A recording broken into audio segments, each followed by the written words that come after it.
ఇక అప్డేట్ చూస్తే మీనాక్షి నటరాజన్ విషయంలో ఎన్నికల కమిషన్ చేసింది ముమ్మాటికి తప్పేనని బీఆర్ఎస్ వర్కింగ్ ప్రెసిడెంట్ కేటీఆర్ స్పష్టం చేశారు. మీనాక్షి ఇష్యూలో బీజేపీ నేతలకు ఎవరు సమాచారం ఇచ్చారో అందరికీ తెలుసన్నారు. మీనాక్షి నటరాజన్తో విభేదాలు ఉన్న నేతలు చెప్పి ఉండొచ్చని అనుమానం వ్యక్తం చేశారు. కాంగ్రెస్ పార్టీ నేతలే మీనాక్షి నటరాజన్ను ఓడించేందుకు ప్రయత్నించారని తెలిపారు.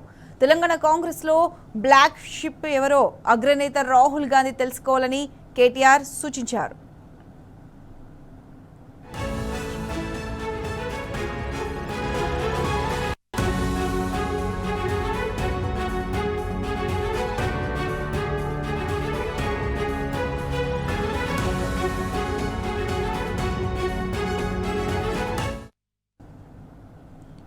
సీఎం రేవంత్ రెడ్డితో తనకు వ్యక్తిగతంగా ఏ పంచాయతీ లేదని కేటీఆర్ స్పష్టం చేశారు. 2.5 ఏళ్లుగా మున్సిపల్ మంత్రిగా హైదరాబాద్కు రేవంత్ రెడ్డి ఏం చేశాడని ప్రశ్నించారు. హైదరాబాద్ మహానగరంపై రేవంత్ రెడ్డికి ఏమాత్రం అవగాహన లేదని విమర్శించారు. ఫ్యూచర్ సిటీ పేరుతో సీఎం రేవంత్ ఊహాలోకంలో విహరిస్తున్నాడని మండిపడ్డారు.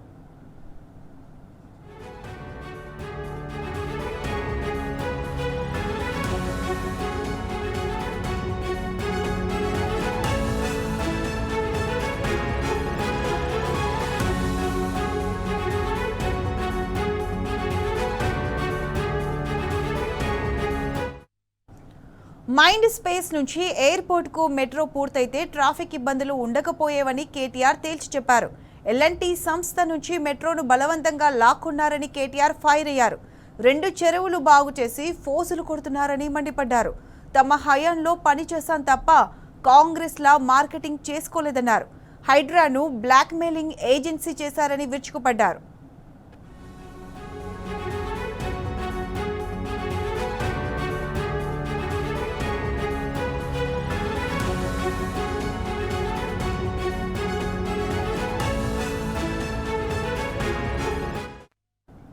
ఇప్పటికే 60 నియోజకవర్గాల్లో పార్టీ సమావేశాలు నిర్వహించామని కేటీఆర్ తెలిపారు. సభ్యత్వ నమోదు కమిటీ శిక్షణ తరగతులు నిర్వహిస్తామన్నారు. ఈసారి సభ్యత్వం డిజిటల్ విధానంలో ఉంటుందన్నారు. సభ్యత్వ రుసుం 10 రూపాయలు 50 రూపాయలుగా ఉందన్నారు. వచ్చే ఎన్నికల్లో కాంగ్రెస్ పార్టీ 3వ స్థానానికి పరిమితమవుతుందని సర్వేలు చెబుతున్నాయన్నారు. వచ్చే ఎన్నికల్లో బీజేపీతో పోటీ ఉంటుందన్నారు. మేము ఎప్పుడూ పొత్తు పెట్టుకోలేదన్నారు. భవిష్యత్తులో కూడా పెట్టుకోమని తేల్చి చెప్పారు. అసెంబ్లీ ఎన్నికల్లో కేవలం 1.8% ఓట్ల తేడాతో ఓడిపోవడం జరిగిందన్నారు. రాష్ట్రంలో కాంగ్రెస్ పని అయిపోయిందని, వచ్చే ఎన్నికల్లో తమకు బీజేపీ పోటీగా ఉంటుందని అన్నారు.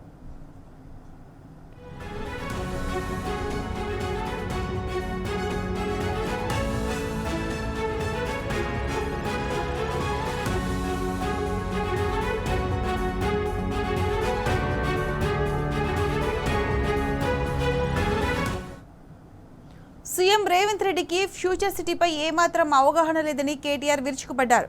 ఫ్యూచర్ సిటీ వద్దని ఫార్మా సిటీని ఉంచాలని ఇందిరా పార్కులో ధర్నాలు చేస్తున్నారని గుర్తు చేశారు. మీ భూములు మీకే ఇస్తానని చెప్పి ఇప్పుడు ఎందుకు స్పందించడం లేదని ప్రశ్నించారు. అటవీ భూమి కలుపుకొని 35,000 ఎకరాల భూమి ఉంటుందంటున్నాడు. అందులో వంతారా అంటున్నాడు. అక్కడ సీఎం ఇల్లు కట్టుకుంటారా ఏంటి అని ప్రశ్నించారు. అక్కడే ఎందుకు వేరే ప్రాంతాల్లో భూములు ఇవ్వచ్చుగా అని స్పష్టం చేశారు.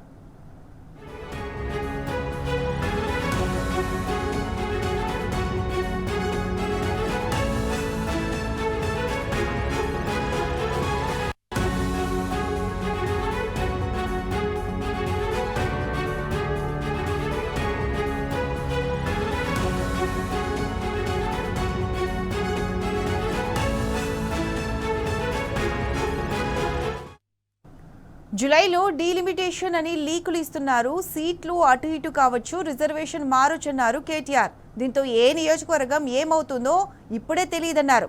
దేశవ్యాప్తంగా జరగకపోయినా ఏపీ తెలంగాణలో డీలిమిటేషన్ అవుతుందన్నారు. జమిలీ ఎన్నికలు జరుగుతాయని తాను అనుకోవడం లేదన్నారు. దీనిపై పార్లమెంట్లో చర్చ జరగాల్సి ఉందన్నారు. ఈ అంశంపై రాజ్యసభలో తమ పార్టీ వాణి వినిపిస్తామని తెలిపారు. డీలిమిటేషన్పై అన్యాయం జరిగితే చూస్తూ ఊరుకునేది లేదన్నారు. సౌత్ ఇండియాలో 6 రాష్ట్రాలు దేశ జీడీపీలో 38% కాంట్రిబ్యూట్ చేస్తున్నాయని తెలిపారు.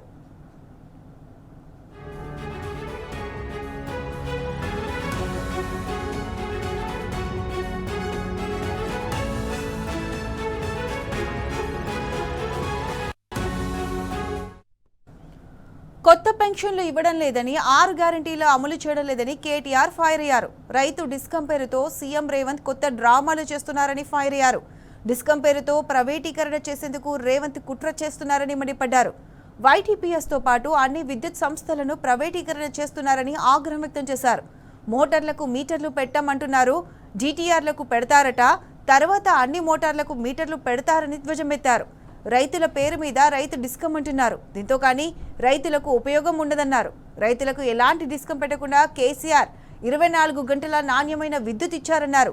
సీఎం రేవంత్ 200 కోట్ల రూపాయలతో కొత్త క్యాంపు కార్యాలయం కట్టుకున్నారని, దీంతో పాటు ఫుట్బాల్ స్టేడియం కట్టుకున్నాడని తెలిపారు. ఎంసీఆర్హెచ్ఆర్డీలో కట్టిన భవనం ఎందుకు చూపించడం లేదని కేటీఆర్ ప్రశ్నించారు. క్యాంపు కార్యాలయ కాంపౌండ్ వాల్ కోసం 19 కోట్లు ఖర్చు చేశారని విరుచుకుపడ్డారు. ఐపీఎల్ మ్యాచ్లో కూడా కేసీఆర్ నిర్మించిన సచివాలయం చూపిస్తున్నారు.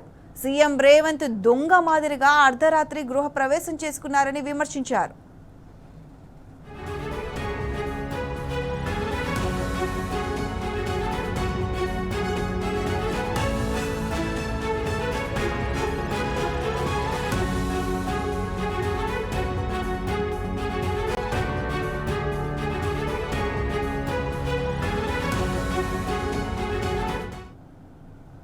హిట్లర్ అనే పదానికి హైడ్రాతో సంబంధం లేదన్నారు. హిట్లర్ హంతక ముఠాను కేసీఆర్ అంతం చేస్తారని అన్నారని తెలిపారు.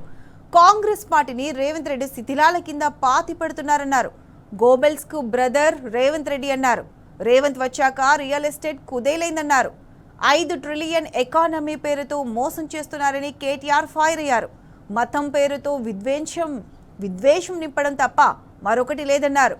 తమ్మిడి హట్టి కట్టి తీరాలని ఆనాడు మహారాష్ట్ర సీఎంను కలిశామని కేటీఆర్ గుర్తు చేశారు. అప్పుడు ఫడ్నవీస్ ఒప్పుకోలేదన్నారు. దీంతో తమ్ముడి హట్టి ప్రాజెక్టు సాధ్యం కాలేదన్నారు. రేవంత్ పేమెంట్ కోటాలో సీఎం అయ్యాడని, పదవిని రెన్యువల్ చేస్తూనే ఉండాలని అన్నారు.